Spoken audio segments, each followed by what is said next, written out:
Guys, welcome back to my channel. আজ আমরা সবাই মিলে কোথায় যাচ্ছি সেটাই তোমাদের সাথে শেয়ার করব। আমাদের বাড়ি থেকে বেরোতে অনেকটা রাত হয়ে গিয়েছিল।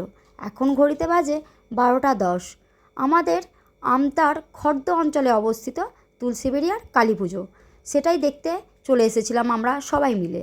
দেখো কত মানুষের সমাগম, কত ভক্তরা দূর দূরান্ত থেকে এসেছে মায়ের পুজো দিতে। কত ভক্তদের যে মানত থাকে তা বলে বোঝানো যাবে না। এখানে কিন্তু অনেক পাঁঠা বলিও হয়। এই যে বাঁশের বেড়াটা দেখতে পাচ্ছ, তার চারিদিকে বাঁধা আছে পাঁঠা। আর এই যে আমার দিদি আর জামাইবাবু আর আমার বৌদির পেছনেই আছে আমার বরমশাই, আর এটা আমার দাদা। আমরা সবাই মিলে কি করে মেলার দিকে যাব সেটাই ভাবছিলাম। আমার বরমশাই তো বলছিল এই ভিড়ের মধ্যে আর যেতে হবে না, মায়ের দর্শন হয়ে গেছে, এবার এইখান থেকেই বাড়ি চলে চলো। কারণ যতই রাত বাড়ছে ততই কিন্তু ভক্তদের সমাগম বেড়েই চলেছে। আর এখানে মা কিন্তু খুবই জাগ্রত। যারা কোনো দিন এই পুজো দেখতে আসোনি তাদেরকে আমি অবশ্যই বলবো একবার আসো, এসে মায়ের শুধু দর্শনটা করো। মায়ের মুখখানা দেখলেই কিন্তু জীবনে সব ক্লান্তি দূর হয়ে যাবে। এখানে মণ্ডপটা খুব সুন্দরভাবে সাজানো হয়েছে।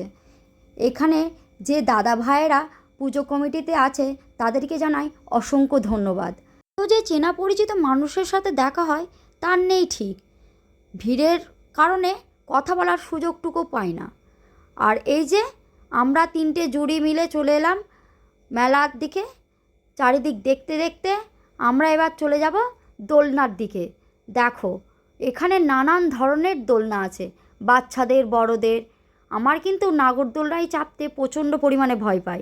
আমরা এই দোলনার কাছে 10 থেকে 15 মিনিটের ওপর দাঁড়িয়ে আছি, কারণ আমার দিদি আর জামাইবাবুকে খুঁজেই পাওয়া যাচ্ছে না। এই ভিড়ের মধ্যে তারা দুজনে যে কোথায় চলে গেল সেটাই বুঝতে পারছি না। আর এই যে দেখো, মেলাতে আসা মানে মেয়েদের ইয়াররিংস। আমি যেখানেই যাই সেখান থেকেই ইয়াররিংস কিনি। আর এখানে তোমাদের নিত্য নতুন সংসারে নিত্য নতুন জিনিস সব কিছুই পেয়ে যাবে।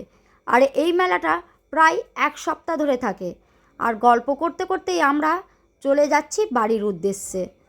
অনেক রাত হয়ে গিয়েছিল, এখন ঘড়িতে বাজে প্রায় 2:45। আর এই শুনশান রাস্তা দিয়েই আমরা 6 জনে মিলে বাড়ির উদ্দেশ্যে রওনা দিলাম।